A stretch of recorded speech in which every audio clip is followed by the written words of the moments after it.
We saved 2 years for our anniversary trip. The night before our flight, Mom called. "Your sister needs you to watch the kids." I said no. Dad texted, "Family comes first." I turned off my phone and boarded the plane. When we landed, I had 43 missed calls.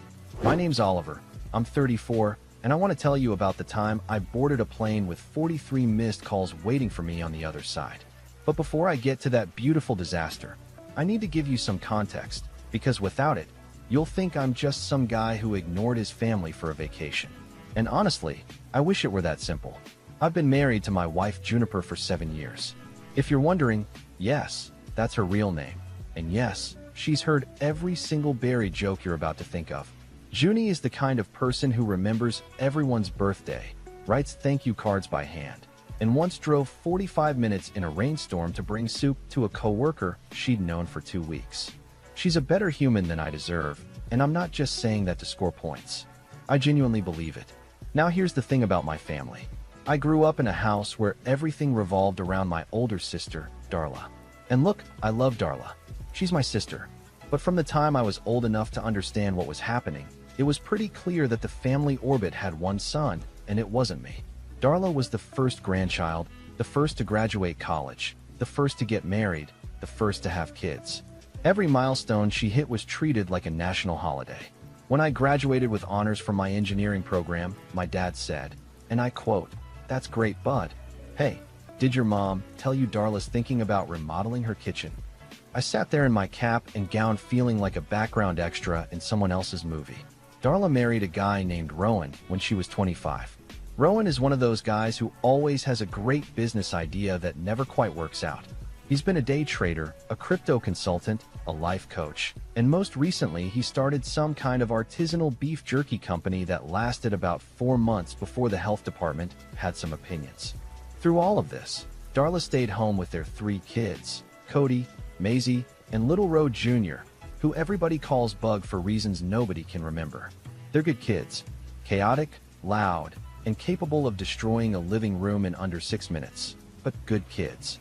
The problem is that my parents, Hank and Lorraine, have spent the last decade acting like Darla's chaos is everyone else's responsibility. When Rowan's jerky empire collapsed, guess who loaned them rent money? Oliver.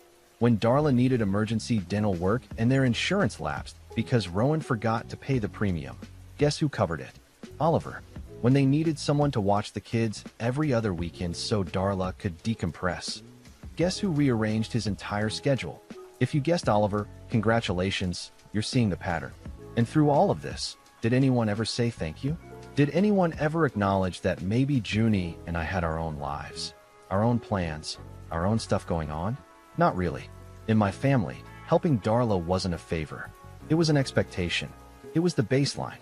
You didn't get credit for it any more than you'd get credit for breathing. About 2.5 years ago, Junie and I were lying in bed and she turned to me and said, "I want to go to Greece."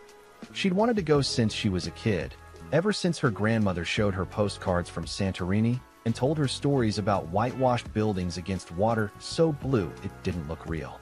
Her grandmother passed away before they ever got to go together, and it had been sitting in Junie's heart like an open tab ever since. So we made a plan. We opened a separate savings account, set up automatic transfers, cut back on eating out, and for 2 years we watched that number climb. $23,000. Flights, hotels, tours, spending money, all of it. We wanted to do it right. Our 7th anniversary was the target date, and we'd been counting down for months. Junie and I had never taken a real vacation together. Our honeymoon was a long weekend at a bed and breakfast 3 hours from home because I'd just started a new job. Every year since, something came up. Darla needed help. My parents had a thing. Money got tight because I'd loaned some to my sister again. Every single year, our plans got bumped for someone else's emergency. Not this time. This time we had the money saved, the flights booked, the hotels confirmed, and 2 weeks of paid time off approved. Junie had bought a new sundress and a travel journal. I downloaded 3 different apps to plan our itinerary. We were leaving on a Saturday morning, and by Saturday night, we'd be watching the sunset from a terrace in Athens. The Thursday before our flight, I made the mistake of mentioning the trip at my parents' house during a family dinner. I'd been vague about it on purpose, just saying we were going on a trip, no details. But my mom pressed, and I told them, "Greece." 2 weeks. Saturday morning flight. My mom's face did this thing where her smile stayed in place, but her eyes went completely flat, like someone had flipped a switch behind them. She said, "Oh, that's a long trip." My dad didn't even look up from his plate. Darla asked how much it cost, and when I didn't answer, she said, "Must be nice to have that kind of money just sitting around." Rowan laughed. Junie squeezed my hand under the table. We left dinner early. Junie didn't say anything in the car for the first 10 minutes, and then she said, "They're going to try something. You know that, right?" I told her she was being paranoid. She gave me a look that said she loved me, but also thought I was being incredibly naive. She's always right. I should really start leading with that. Friday night, the night before our 6 a.m. flight. Our bags were packed, lined up by the front door like little soldiers. Junie had laid out our travel outfits. I'd triple-checked the passports. We were in bed by 9:30 because we had to be at the airport by 4 in the morning. Everything was perfect. My phone rang at 10:15. It was my mom. I almost didn't answer. Something in my gut told me not to. But decades of conditioning are hard to override, so I picked up. "Oliver, honey, I need you to listen to me," she said, and her voice had that tone. That specific tone she uses when she's about to frame a demand as a desperate plea. "Darla needs you." Here's the story she gave me. Rowan had apparently landed some kind of last-minute consulting gig 3 states away. He was leaving Saturday morning and wouldn't be back until the following Friday. Darla had a commitment she couldn't get out of, something about a wellness retreat she'd already paid for that was non-refundable. So the kids needed someone to watch them for the entire week. "Mom," I said, sitting up in bed. Junie was already awake, watching me with an expression that can only be described as "I told you so" in human form. "We're leaving for Greece in the morning.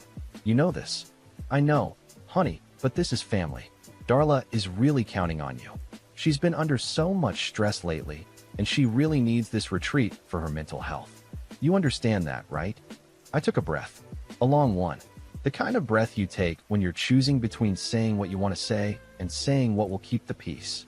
For most of my life, I'd chosen peace. Every single time. "Mom, I can't. We've been planning this for 2 years. The flights are booked. The hotels are paid for. I'm not canceling." The silence on the other end lasted about 4 seconds, but it felt like a full minute. When she spoke again, her voice had changed. That pleading tone was gone, replaced by something colder. Something that sounded like disappointment sharpened into a weapon. "I just think it's interesting," she said, "that you can spend thousands of dollars on a vacation, but you can't help your sister when she needs you. Your father and I didn't raise you to be selfish, Oliver." I told her I was sorry she felt that way, but my answer was no. She hung up without saying goodbye. 15 minutes later, my phone buzzed. A text from my dad. Just 5 words. "Family comes first, Oliver." Junie read the text over my shoulder and said, "What do you want to do?" I loved her for asking it that way. Not telling me, not pressuring me, just giving me the space to decide. I thought about every canceled plan, every borrowed dollar never repaid, every moment I'd put my own life on hold because someone decided their needs were more urgent than mine. And I thought about Junie, who had waited her whole life to see Santorini, who had saved every spare dollar for 2 years. I turned off my phone. I set my alarm for 3:30, and I went to sleep. We boarded that plane at 6:02 on Saturday morning. When we landed in Athens 11 hours later, and I turned my phone back on, it nearly vibrated off the tray table. 43 missed calls, 27 text messages, and 1 voicemail from my mother that started with the words, "I hope you're happy." Yeah, I was about to be. I should tell you about those 43 missed calls, because they paint a picture more vivid than anything I could describe. I didn't listen to them all in Athens. I listened to the first 3 while Junie was in the bathroom at the airport, and that was enough to give me the general flavor. Call 1 was from my mom, left at 6:45 a.m., right around the time our plane was pulling away from the gate. She sounded more annoyed than panicked. "Oliver, this is your mother. I don't know what you think you're doing, but Darla is beside herself. Call me back immediately." Classic Lorraine. Not asking, telling. Call 2 was from Darla herself, left around 8 a.m. Her voice had that particular wobble she does when she's trying to sound like she's been crying, but hasn't actually committed to real tears yet. "Ollie, I can't believe you just left. I really needed you this weekend. Rowan's gone and the kids are already being impossible, and Mom says you just turned off your phone? How could you do this to me?" Note the framing. Not how could you prioritize your wife and your anniversary and the trip you've been saving for. No, how could you do this to me? Because in Darla's world, every decision anyone makes is either for her or against her. Call 3 was from my dad. This one was shorter. Your mother is very upset. Your sister is very upset. I don't know what's gotten into you, but this isn't how we raised you. Call us. That was it. No mention of my trip. No acknowledgement that maybe, just maybe, I had a valid reason for not being available. In my dad's mind, the equation was simple. Darla needed something. Oliver didn't provide it. Therefore, Oliver was wrong. End of calculation. I turned my phone off again after that third voicemail and didn't turn it back on for 2 days. And you know what? Those 2 days in Athens were incredible. We walked through the Plaka district with no plan and no schedule, just wandering through narrow streets lined with bougainvillea and stopping at whatever caught our eye. We ate at a tiny restaurant where the owner seated us on his rooftop and brought out dish after dish that we didn't order, just waving his hand and saying, "You try, you try." Junie tried octopus for the first time and made a face that I will treasure for the rest of my life. We stood at the Acropolis at golden hour, and she grabbed my arm and didn't say anything for a full 5 minutes. Just stood there looking out over the city with tears running down her face. Not sad tears. The kind you get when something you've imagined your whole life turns out to be even better than you pictured. That's when I knew, with absolute certainty, that I'd made the right choice. On Monday morning, I finally turned my phone back on and started reading the texts.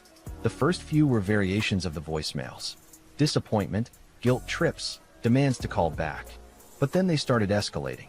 My mom had texted at least a dozen times. The progression went from "call me" to "this is unacceptable" to "I've never been so disappointed in you" to "and this is the one that really got me. Your grandmother would be ashamed of you." My grandmother, who had been dead for 6 years, was being weaponized from the grave. That's a new level of guilt tripping, even for my mother. Darla's texts were more dramatic. She sent me a picture of Bug crying with the caption, "This is what you're missing." She sent another one that said, "Rowan's mom can't help either, so I guess I just have to cancel everything, because nobody cares about me." Then she sent a long paragraph about how I'd always been jealous of her, and this was my way of punishing her for being the favorite. I read that one twice because I genuinely couldn't tell if she was being serious or if she'd accidentally sent me something she meant to put in a group chat. My dad sent exactly one more text after the first one. It said, "Don't bother coming to Thanksgiving." That was in early October, by the way. The man was preemptively disinviting me from a holiday that was 7 weeks away. Bold strategy. But here's the thing that really twisted the knife. While I was scrolling through the messages, I noticed something. Not a single person had asked where we were. Not one text said, "Are you guys okay?" Or "Did you make it safely?" Or "How's the trip?" It was all about what I wasn't doing for them. Nobody cared where I was. They only cared where I wasn't. I showed Junie the texts over breakfast at our hotel.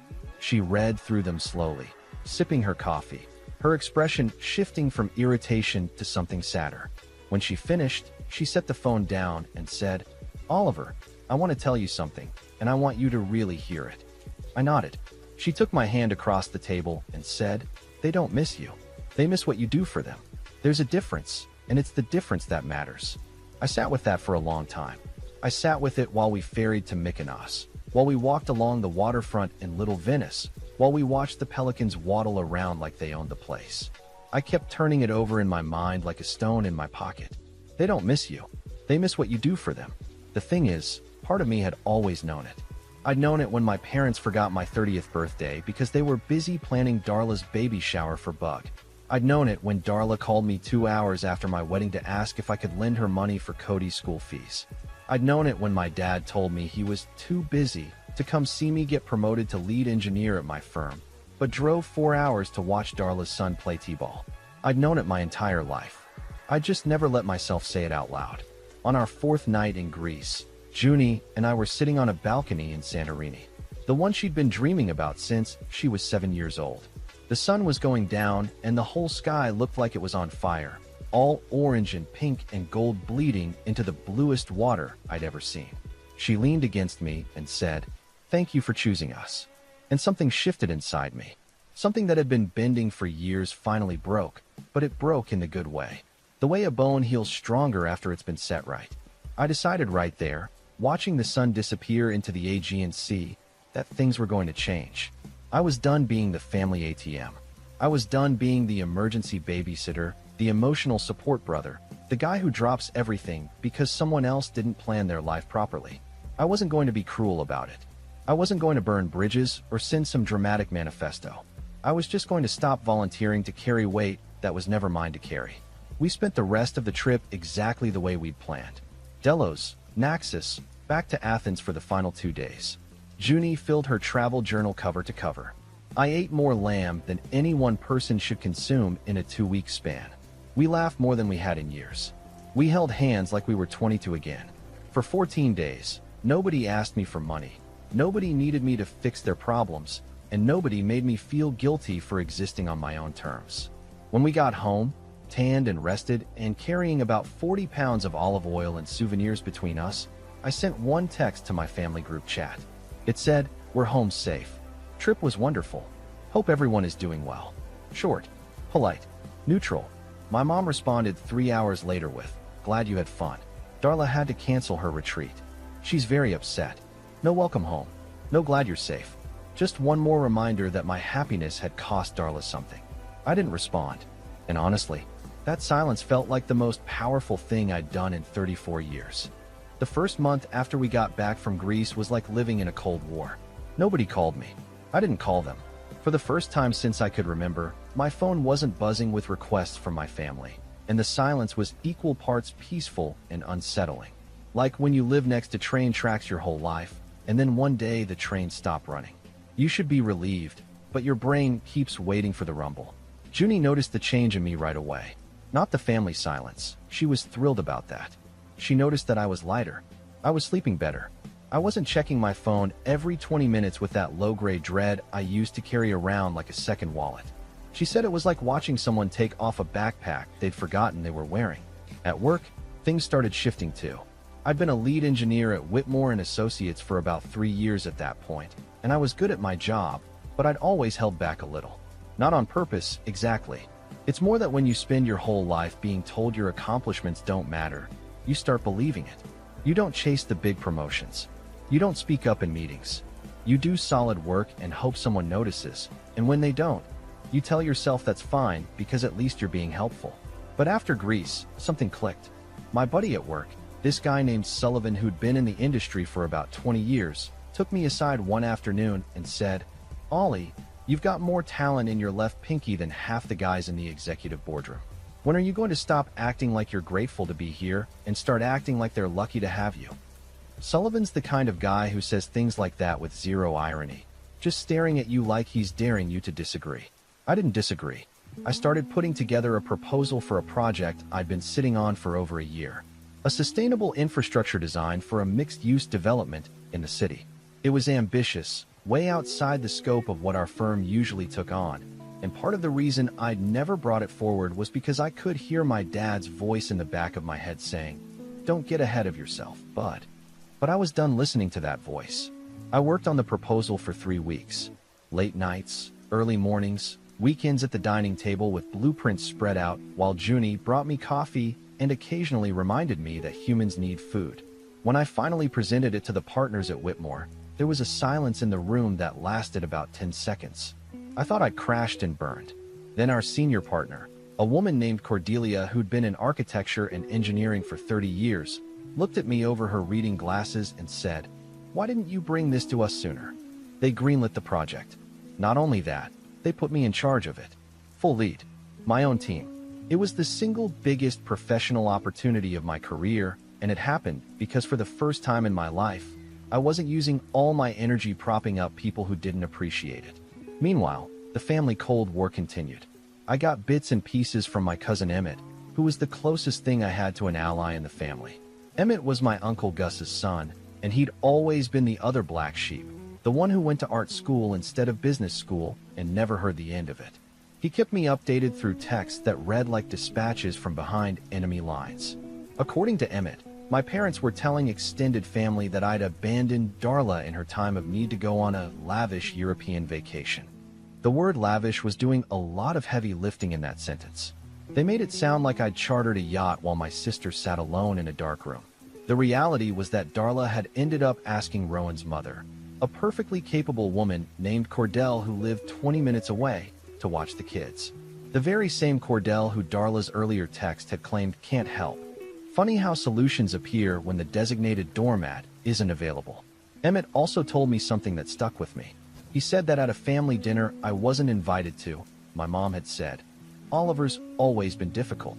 Even as a child, he always wanted things to be about him. Emmett said he'd almost choked on his pot roast. The kid who never had a birthday party that wasn't also Darla's celebration. The kid who wore hand-me-downs while his sister got new clothes. The kid who was told to be quiet every time he tried to share good news about himself. That kid was the one who wanted things to be about him. The lack of self-awareness would have been impressive if it weren't so painful. Around November, I got a text from Darla. The first direct communication in about 6 weeks. It said, Mom and Dad's anniversary dinner is December 8th. You should be there. Not an invitation. An instruction. No mention of the Greece situation. No acknowledgement that anything had happened between us. Just an expectation that I'd show up and play my role like nothing had changed. I almost texted back something sarcastic. I almost typed, sorry, I'll be busy being selfish that day. But Junie talked me down. She said, don't give them ammunition. Be the bigger person. Just be honest. So I texted back, thanks for letting me know. I'll think about it. Which in my family was basically the equivalent of a declaration of war, because the expected response was, of course I'll be there. What can I bring? And should I also rearrange my entire life for dessert? Here's what I'll say about that period. The months between October and December were some of the hardest and best months of my life. Hard because I was grieving. Not a death, but the loss of a fantasy. The fantasy that my family would one day see me, really see me, as someone whose needs and feelings and dreams mattered as much as Darla's. I was letting go of that hope, and letting go of hope is its own kind of mourning. But it was also the best because I was building something real. The project at work was thriving. My team was incredible, a group of sharp, hungry engineers and designers who worked together like a well-oiled machine. Junie and I started planning things just for us, concert tickets, weekend hikes, cooking classes where we made pasta so badly that the instructor looked like she was going to cry. We were investing in our marriage, in our happiness, in a life that wasn't defined by who needed what from us. By December, I was in the best shape of my life, professionally, emotionally, and personally. I felt like I'd finally figured out who Oliver was when he wasn't busy being everyone else's safety net. And that's exactly when my family decided they needed me again. The call came on December 3rd, 5 days before my parents' anniversary dinner. It wasn't from my mom or Darla this time. It was from my dad, which immediately told me something was wrong, because Hank doesn't call. Hank texts 5-word sentences and considers that peak communication. For him to actually dial my number meant the situation had moved beyond what a text could handle. Oliver, he said when I picked up. No Bud. No son. Just Oliver, flat and serious. We need to talk. Okay, I said. I was at my desk at work, looking at the skyline through my office window. The new office, by the way. The project had earned me a corner office with actual walls instead of a cubicle partition. What's going on, Dad? Your mother and I are having some financial trouble. I need you to hear me out before you say anything. So I heard him out. And honestly, what he told me was worse than anything I'd expected. It turned out that Rowan's latest business venture, some kind of online supplement company, hadn't just failed. It had failed spectacularly. He'd taken out a personal loan against the house he and Darla were renting from my parents. That's right, my parents owned the house Darla lived in. They bought it years ago as an investment property and rented it to Darla and Rowan at well below market rate, which I'd never been told about. So not only had my parents been subsidizing Darla's lifestyle for years in ways I didn't even know about, but now Rowan had managed to drag a property my parents owned into his financial disaster. The lender was threatening to put a lien on the property. My parents' credit was at risk. They needed $25,000 to settle the debt and prevent things from getting worse. My dad said all of this in the same tone he'd used to describe a weather forecast. Flat, factual, like he was reading a report about someone else's life. Then came the part I'd been waiting for. We need your help, Oliver. You're the only one in a position to handle this. I let the silence sit for a beat. Then I said, what about Darla? What about her? Has she contributed anything? Has Rowan? My dad made a sound that was halfway between a sigh and a scoff. Rowan doesn't have anything to contribute. You know that. And Darla's doing her best with the kids. Dad, I've been doing my best too. For years. And every time I did my best for this family, it wasn't enough and it wasn't acknowledged. You texted me that I shouldn't bother coming to Thanksgiving because I took my wife on a trip we saved 2 years for. Another silence. Then, that was your mother's idea. And you sent it. I told my dad I needed time to think. He said, don't take too long. Which was about as close to please as Hank gets. I hung up and sat in my new office and looked at the city and thought about $25,000. That night, I told Junie everything. She listened the way she always does, with her full attention, no interrupting, just absorbing. When I finished, she was quiet for a while, and then she said, what do you want to do? And I mean you, Oliver. Not the version of you that feels obligated. The real you. I don't want to just hand them money, I said. Not this time. Not after everything. Then don't. But it's my parents. If they lose that property, their retirement is affected. They'll be in real trouble. Junie nodded. That's real. But here's the thing. If you bail them out with no conditions, nothing changes. You become the ATM again. Darla and Rowan face 0 consequences. And next year, it'll be something else. She was right. She's always right. I really should tattoo that somewhere. Over the next 2 days, I did something I'd never done before.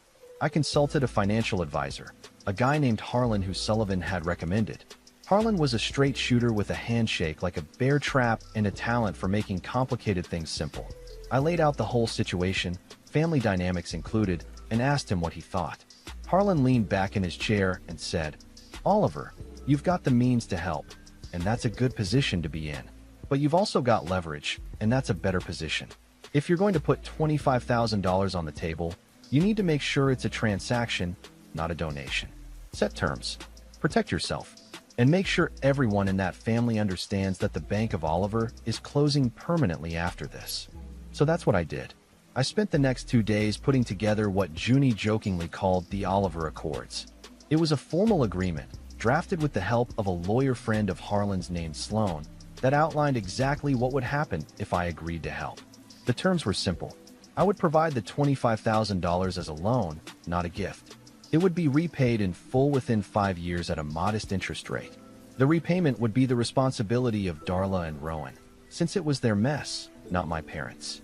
There would be a signed promissory note. And here was the big one.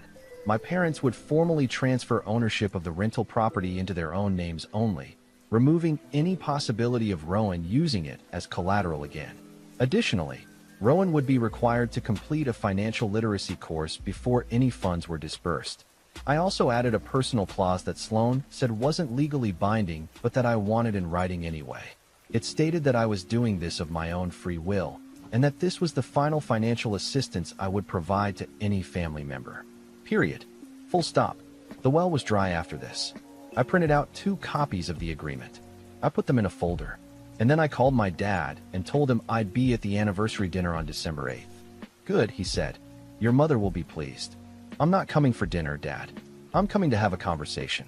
And I'm bringing paperwork. The silence on the other end told me he had no idea what to do with that information. Welcome to the club, Hank. I'd been living in that confusion my whole life. The night before the dinner, Junie helped me pick out my clothes.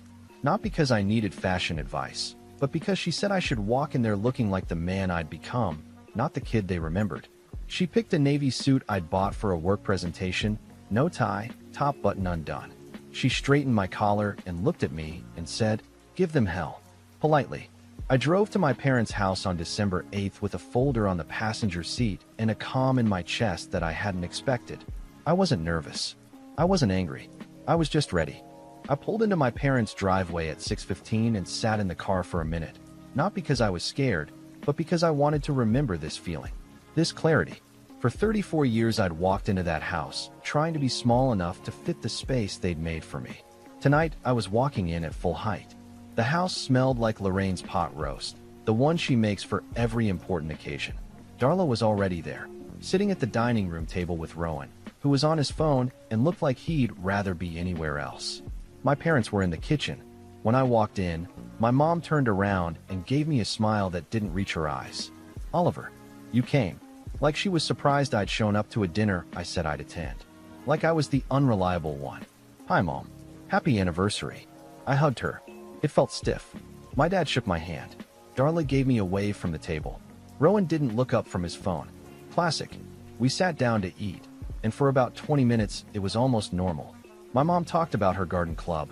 My dad mentioned something about the gutters needing work. Darla complained about Cody's teacher. Nobody mentioned Greece. Nobody mentioned the 43 missed calls. Nobody mentioned the fact that we hadn't spoken properly in 2 months. We just pretended, the way my family has always pretended, that if you don't talk about something, it didn't happen. I let it go on until dessert.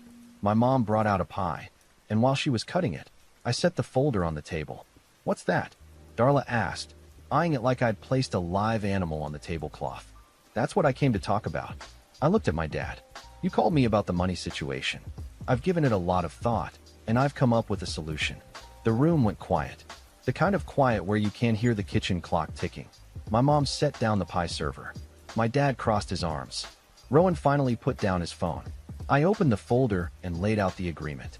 I explained each term calmly and clearly, the way I'd present a project proposal at work. The loan, the repayment schedule, the promissory note, the property transfer, the financial literacy course for Rowan. The clause about this being the last time. When I finished, nobody spoke for what felt like an eternity, but was probably about 15 seconds. Darla broke the silence first.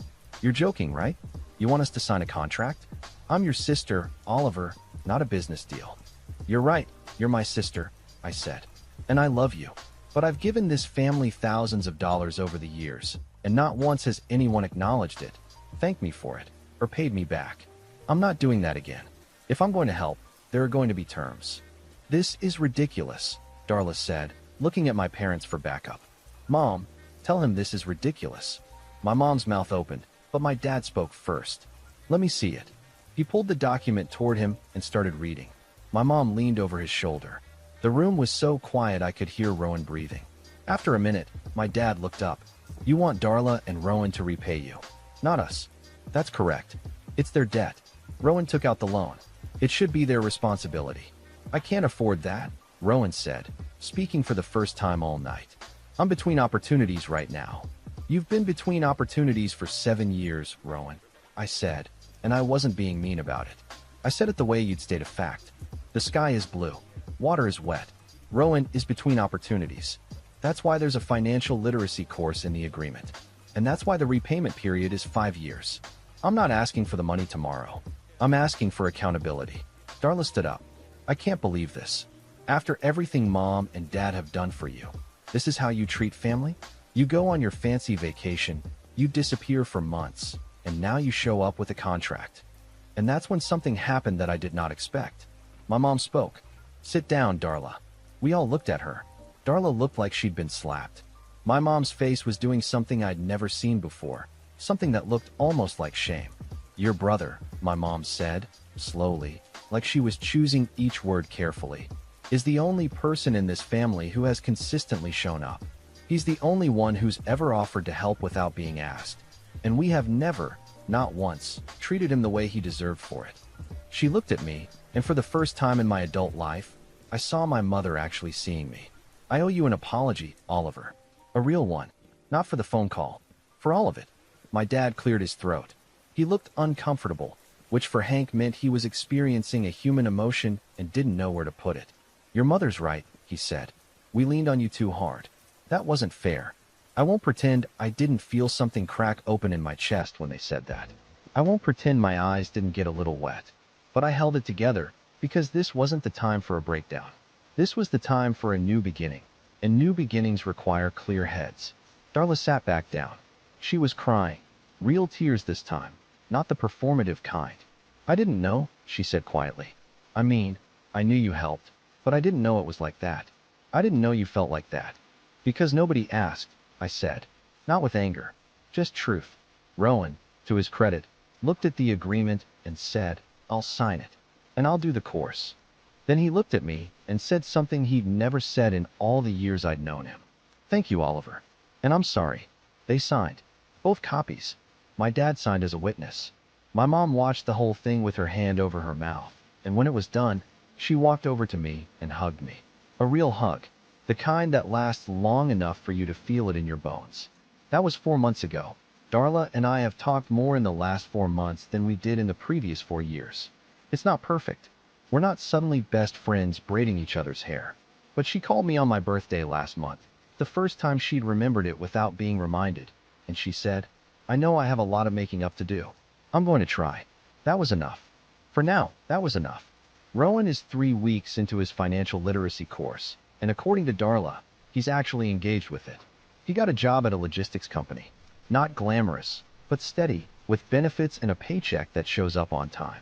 My parents renegotiated the rental arrangement for the house, and Darla and Rowan are paying something closer to fair market value now, which Darla initially protested and then accepted when she realized this was what adult life actually looks like. My parents and I are in a different place than we were. Not worse. Not entirely better. Just different. More honest. My mom has started asking me about my work, actually asking and listening to the answers.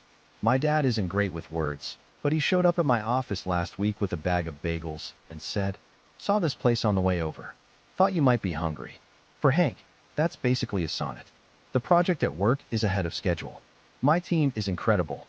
Sullivan took me out for a steak last week and said, "I told you they were lucky to have you." Now everybody knows it.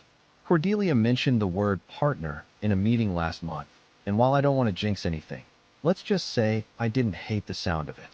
And Junie, my wonderful, patient, brilliant Junie, who saw through my family's nonsense long before I did and loved me anyway. Last Tuesday, she came home from work and found me in the kitchen attempting to recreate a pasta dish we'd had in Athens. It was terrible. Like, genuinely bad. She ate the whole plate and told me it was the best meal she'd ever had. And when I called her a liar, she laughed and said, "Okay, it's awful, but you made it for me, and that's what matters." We're already planning our next trip. Portugal this time. And this time, when my phone rings the night before, I'm not going to hesitate. I'm going to smile, let it ring, and go to sleep next to the woman who taught me that choosing yourself isn't selfish. It's necessary. So yeah, 43 missed calls, 27 texts, 1 voicemail that started with, "I hope you're happy." I am, Mom. I really am.